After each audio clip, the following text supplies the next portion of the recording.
Back for Jannie Brett. Good fall by Jannie Brett. And tackled by Victor Simpson. Well laid back. Michael du Plessis out to Naas Botha. Danie Gerber. Danie Gerber is going to cut inside. Yes, he has. He beats Gary Knight. He's got Reinach with him. And Reinach. Mike Clamp coming across. Reinach from the score.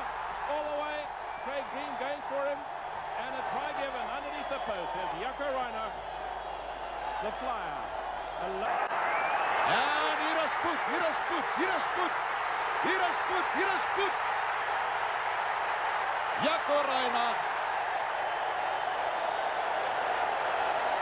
Maar skitterend weer deur Uli Schmid wat die bal ontvang het en uitgegee het. Hy speel 'n absolute skitterende wedstryd. Die All Blacks, Andy Donald wat hom in die hande kry en daar maak hy die fout.